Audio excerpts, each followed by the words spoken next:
Ciao ciao les petits loups, bienvenue, welcome avec TazKiller85, j'espère que tout le monde va bien aujourd'hui. On se retrouve dans le Taz Atelier, mais on va pas tarder à sortir, je vous l'assure, on va pas rester longtemps ici. J'ai eu quelques petits soucis.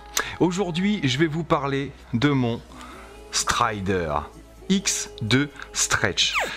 Quel bel engin, je kiffe, je surkiffe.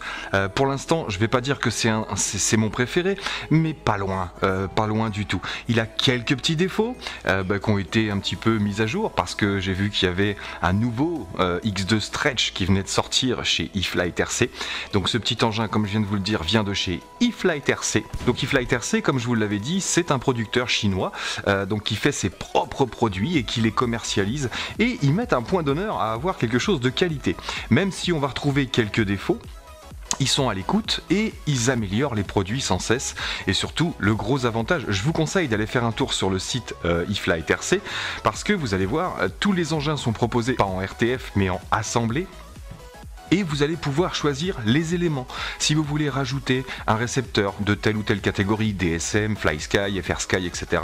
Si vous voulez changer la carte, si vous voulez une F4 à la place d'une F3 par exemple, vous allez pouvoir modifier et rajouter à votre panier, et vous verrez directement le prix changer en fonction de ce que vous voulez modifier.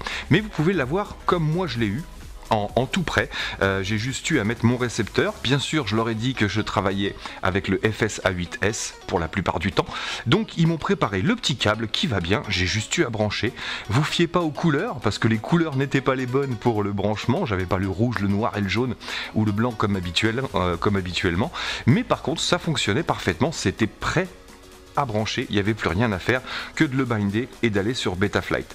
Donc bien sûr, je vous mettrai à la fin de la vidéo, comme d'habitude, tous les réglages Betaflight que j'ai pu faire ici. J'ai pas eu besoin de faire de mise à jour parce qu'il est à la dernière mise à jour et il n'y a eu aucun souci au niveau des réglages. Donc, je vous parle de ce petit engin. D'abord, je vous montre comment il est livré. Alors pour la petite info, j'ai déjà fait une vidéo, mais vous ne la verrez pas. Parce que, tout simplement... Ah oui, tiens, j'ai fait une petite modif, je sais pas si vous le verrez, j'ai installé une petite casquette à ma caméra casquette, parce que sur la Guide 2P, c'est vrai que c'est une de celles que je préfère par sa facilité d'utilisation, mais sur la Guide 2P, il y a un petit défaut, c'est que dès que vous avez une source lumineuse, d'ailleurs je sais pas si on va le voir, je vais soulever la casquette, regardez, tac, vous voyez, il y a cet effet de fumée qui apparaît, alors que là avec la petite casquette ça règle le problème. Donc j'ai eu un souci en faisant la vidéo. Je suis allé hier, malgré le vent qu'il y avait, vous allez voir les images, j'avais beaucoup de vent pour le vol, mais j'ai réussi quand même. Par contre j'ai fait un petit peu de la merde, c'est-à-dire que toute la première partie, le développement, quand je vous montre ce qu'il y a dans la boîte, etc., je n'avais pas enlevé le cache qu'il y a sur la lentille, et ouais, l'erreur est humaine, ça arrive même au meilleur. Donc j'ai tout le descriptif mais en blanc. Alors je vous refais ça et après je vous mets les images du vol en extérieur. Donc pourquoi on a une boîte iX2 Tiny? Parce que il n'y avait pas encore la boîte quand ils m'ont envoyé celui-ci, la boîte n'était pas encore prête, et puis en fait on s'en fout de ce qui est marqué sur la boîte. Donc ça c'est un de leurs autres produits, un produit un petit peu plus ancien. Ils ont une belle gamme de produits, vous allez voir ce qui va sortir bientôt. Donc vous recevez ça dans une belle petite boîte quand même. Vous aurez un petit descriptif plutôt complet ici, fait sur quelques feuilles, on voit que ça a été rajouté bien sûr, mais vous avez toute la présentation du produit, que ce soit pour le VTX, on a un VTX 48 canaux en 25 mW, en 5.8 bien évidemment puisque c'est du FPV.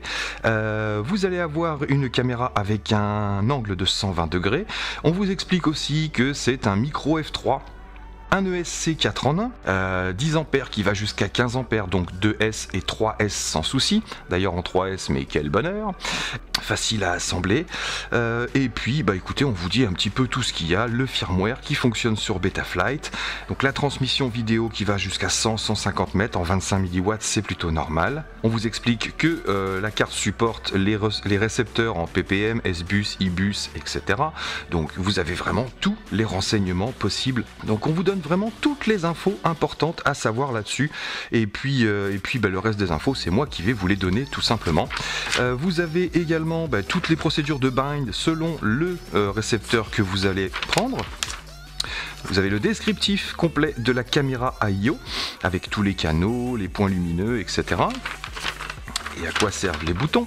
Et puis vous avez une petite nomenclature comme ça de la carte de vol avec les ESC. Donc vous avez vraiment tous les renseignements qu'il va vous falloir. Bien sûr c'est en anglais, merci Google Trad pour ceux qui ne lisent pas l'anglais.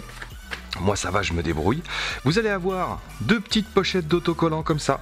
eFlight Team FPV, très sympa pour pouvoir meubler la collection. Donc pour l'instant je les garde au chaud. Vous aurez également un jeu de protection d'hélice supplémentaire, parce que comme vous le voyez, j'en ai déjà sur le drone, avec bien sûr la petite visserie qui va avec, puisque quand vous retirez les protections d'hélice, attention, ceux qui veulent retirer les protections d'hélice, moi je les ai laissées pour le vol, parce que ça me dérange pas, et puis je préfère le sauvegarder, sachant que je passais un peu dans les arbres. Si vous retirez les protections d'hélice, pensez à mettre des vis plus courtes, parce que vous avez vu l'épaisseur du socle de la protection, donc vous avez un jeu. Vous avez tout ce qu'il vous faut en visserie, vous avez des vis plus courtes si vous retirez les protections d'hélice. Vous avez également un jeu d'hélice supplémentaire avec la boulonnerie, bien sûr. Petites hélices 4 pales qui marchent super bien, un peu fragile je pense au niveau ici de la jonction, c'est très très fin, donc à mon avis dans les contacts on doit perdre des pales très facilement, mais bon en l'occurrence j'ai rien touché. Donc des petites vis supplémentaires comme je vous disais pour les moteurs. Une fois que vous avez retiré les protections d'hélice, des vis pour le carénage, hop, vous avez 4 petits jeux de vis comme ça, donc vous ne serez pas en panne en cas de souci. Vous aurez également la petite sangle ici, de la deuxième petite sangle eFlight, donc ça va, hein, c'est pas ça. Par contre la sangle c'est pas du haut de gamme, moi j'aime bien les sangles avec les petites boucles en plastique, je trouve que c'est plus costaud. Vous aurez une noire et une rouge ici, une mini notice ici qui vous parle de la caméra. Et puis cette fameuse, il y avait une grande bande comme ça, de ce fameux petit semi-velcro, j'ai envie de dire Legoifié, dont je vous avais déjà parlé, ce petit truc plastique qui permet d'assembler les batteries. Donc pas de mâle, pas de femelle, il s'accroche lui-même l'un sur l'autre sans problème. Donc voilà, en ce qui concerne le contenu de la boîte, on va ranger tout ça. Mais... Tac, c'est dans la boîte. Donc bien sûr, pas de batterie avec, moi j'en ai pas commandé puisque j'en avais déjà, pas de récepteur non plus pour moi puisque je voulais utiliser les miens aussi, mais vous pouvez tout à fait prendre le récepteur, un des récepteurs proposés. Donc voilà, et sinon, voici donc le petit engin. On a un très très bon petit carbone dessus de 3 mm en ce qui concerne le support et 2 mm en ce qui concerne le reste du corps. Donc on a un carbone de super bonne qualité, ça je vous l'avais déjà dit, malheureusement on le voit pas hein, trop à la caméra, c'est pas évident, mais on voit que c'est un carbone 3K qui est hyper compressé, hyper compact, vraiment très rigide, vous voyez, il n'y a pas moyen de tordre quoi que ce soit, donc super bonne résistance au choc, ça j'en suis persuadé. Pour partir de l'extérieur vers l'intérieur, je vous parle des petits moteurs, donc ce sont des e-Power moteurs 1106 en 6000 kV.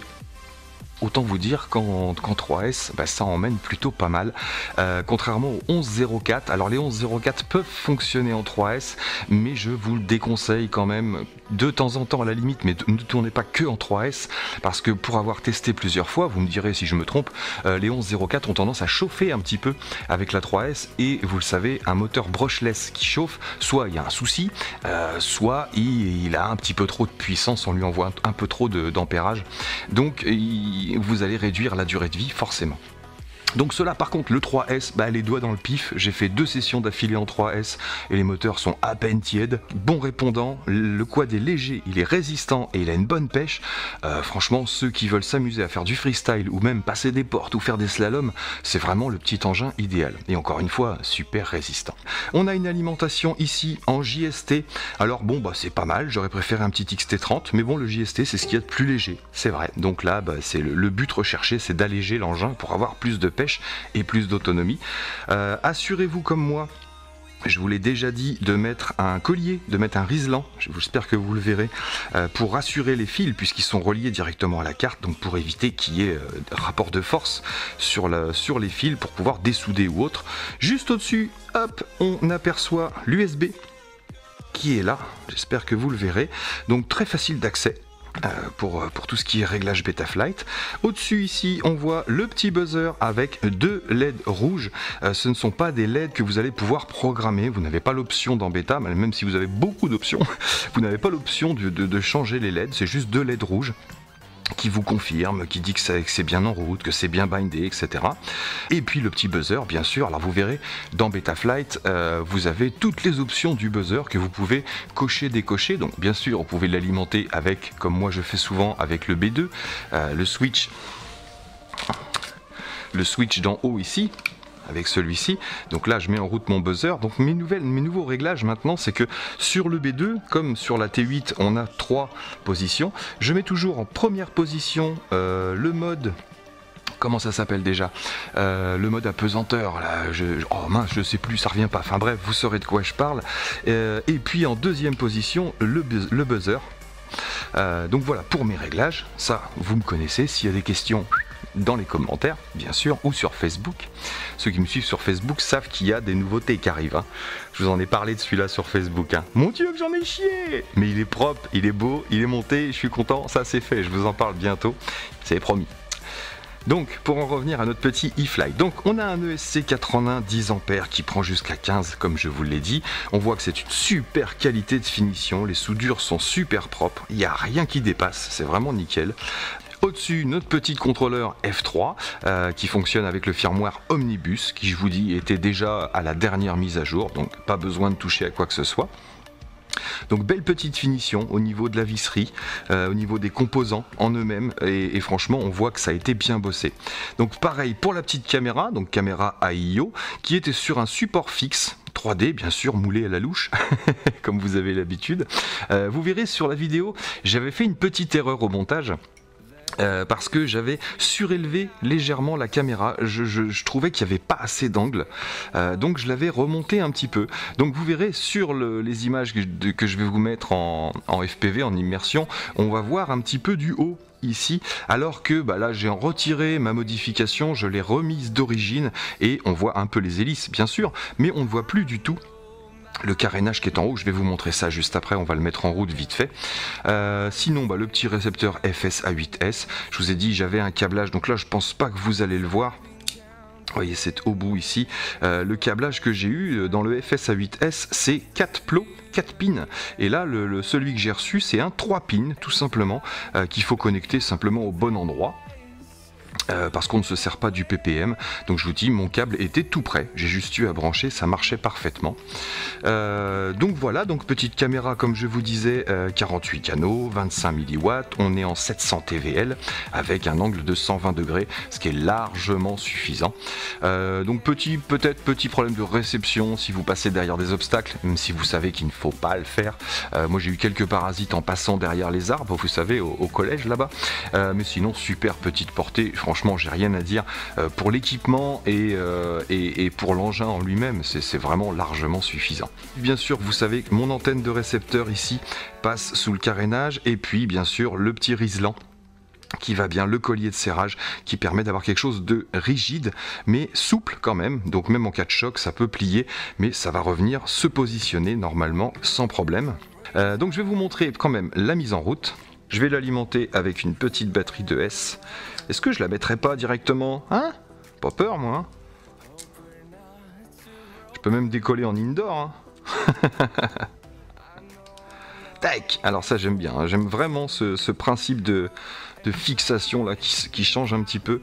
Bon, je vais mettre ça vite fait, je vais pas trop m'enquiquiner, puisque là on va pas faire de on va pas faire d'extrême. Tac.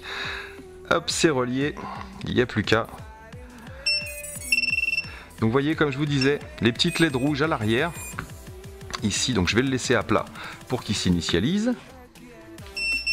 Bip bip bip, voilà. Et donc là on est en route, tac, vous voyez, donc dès que je touche à quelque chose, vous voyez les petits LED rouges derrière. Si j'enclenche le buzzer, ici, on a le clignotement en même temps. Donc super propre comme petit engin. Tac, mise en route. Quelle fluidité, on ne l'entend à peine, c'est impressionnant.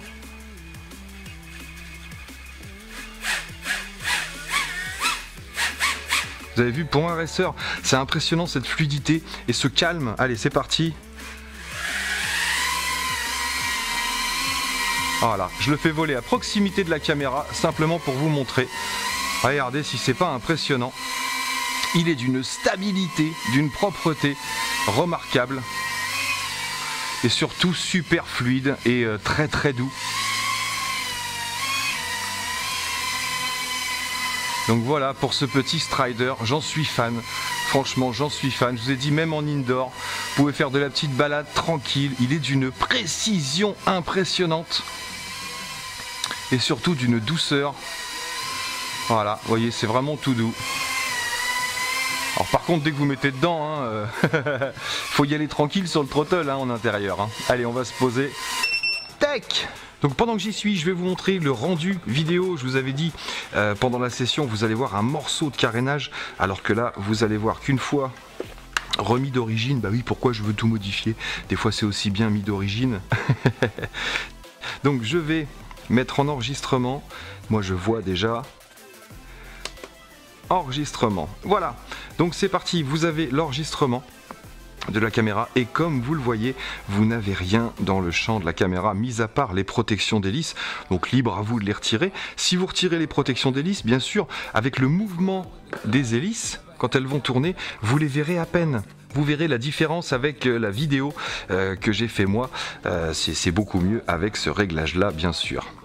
J'en profite pour vous parler de l'OSD bien sûr qui est réglable directement sur Betaflight. Encore une fois vous le verrez dans mes réglages.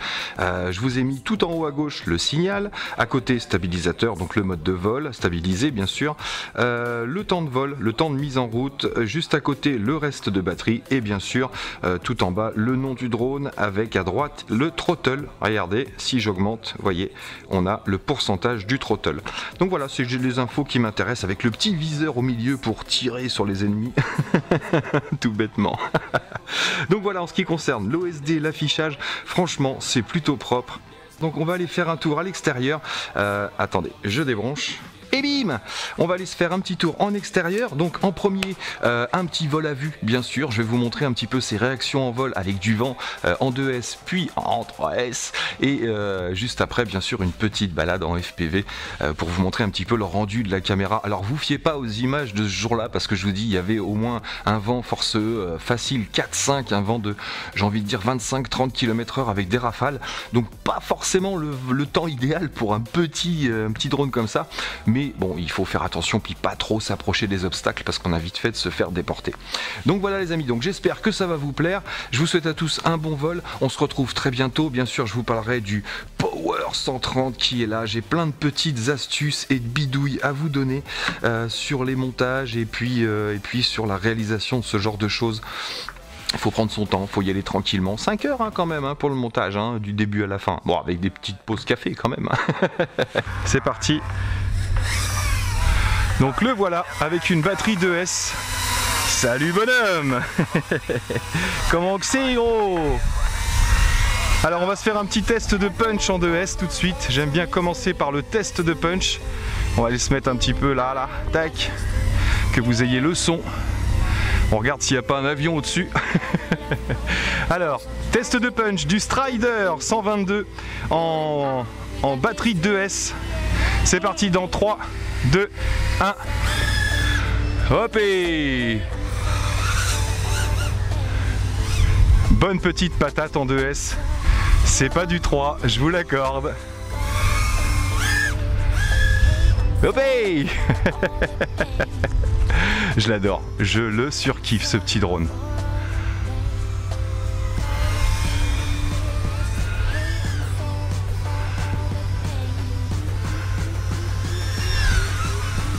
Oh là là, qu'est-ce qu'il est fluide, qu'est-ce qu'il est propre.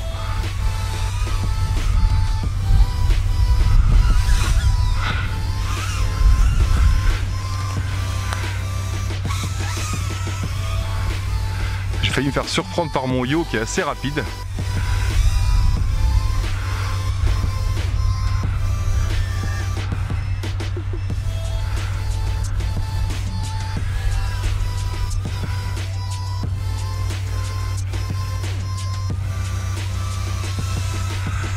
Super petit joujou. Allez, on va se mettre un peu en horizon. Tac. En vitesse 3, ça devrait passer sans problème. C'est clair. Même de près, même de très très bas, sans souci. Regardez.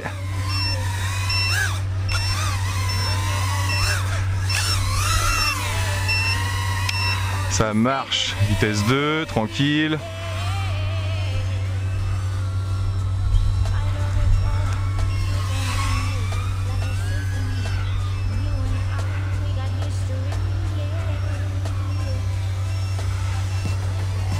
Allez, on va pas forcer sur la 2S, on va tout de suite tester la 3S en vol à vue. Ça y est, c'est calmé. Hein. Dès que je pousse plus, elle se calme. Elle ne bip plus. Allez, on va pas forcer dessus. La batterie est pas vieille. Hop là. Et voilà le petit Strider. Donc j'ai laissé les protections d'hélice qui moi ne me gênent pas parce qu'elles sont légères. Faut juste pas aller se foutre dans un arbre bien sûr, mais elles sont bien costauds. On va passer aux choses sérieuses, vous allez voir la différence énorme entre le 2S et le 3S. Donc les moteurs forcément sont à peine tièdes. Alors quand vous testez la température des moteurs, testez les 4 hein, parce que c'est pas parce qu'il y en a un qui chauffe pas qu'il n'y en a pas un qui peut chauffer par exemple à côté. Petite batterie 500 mAh 3S en 75C. On va voir ce que ça donne. C'est parti pour le test du Strider 122 en 3S. Le voilà le petit Strider, vitesse 3 bien sûr. Alors c'est parti pour un petit test de punch en 3S. Est-ce qu'il y a vraiment une différence? Allez savoir. Allez, test de punch dans 3, 2, 1. Mon Dieu. Oh la vache. La vache, la vache. Vous imaginez ça en FPV? Ouais. Bah écoutez, plutôt que d'imaginer, on va y aller. Oh ça marche, ça marche. Je vais pas refaire un test, hein. Vous aurez vu ce que ça donne. On va tout de suite partir faire un petit tour en FPV.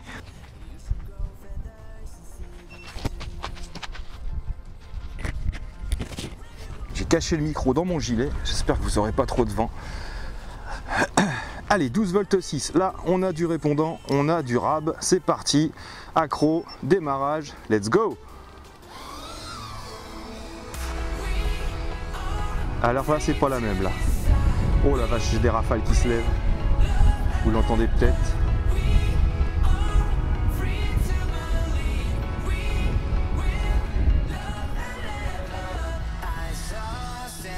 Oh, ça souffle, c'est impressionnant. L'image est super belle, super propre.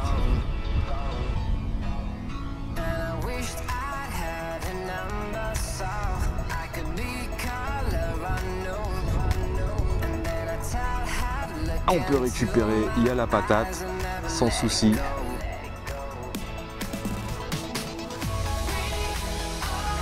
Hop, alors j'ai eu chaud là. J'ai été un peu vite, un peu fort. Je me ferais bien une petite balade dans les bois, mais j'ai peur d'être perturbé par le vent.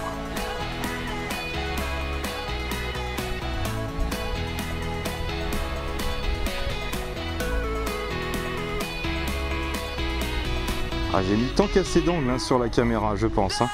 Oh ouais, j'ai mis un peu trop d'angle, c'est pour ça que je dois voir le carénage en haut.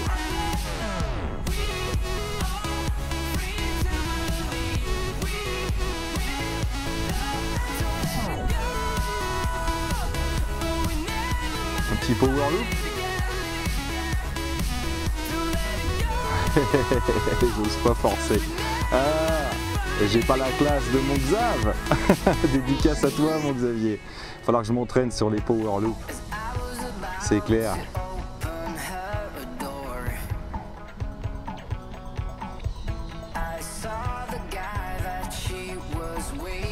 Ça ressemble un peu à ça, hein. Qu'est-ce que t'en penses? Tu valides? J'ai un peu de perte. Alors c'est vrai qu'on est en 25 mW hein, sur cette petite cave. Donc c'est pas fait pour les grandes distances bien sûr.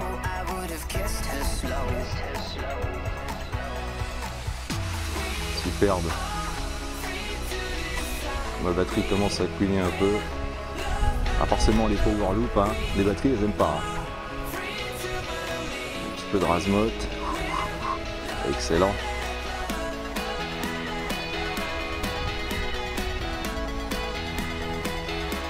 Ah, il y a de la puissance là. On sent la pêche. Autant on peut le manier tout en douceur. Quoique là j'ai un petit peu trop d'angle. Ouais. Ah, dès qu'on met la pêche, il y a moyen. Ça revient.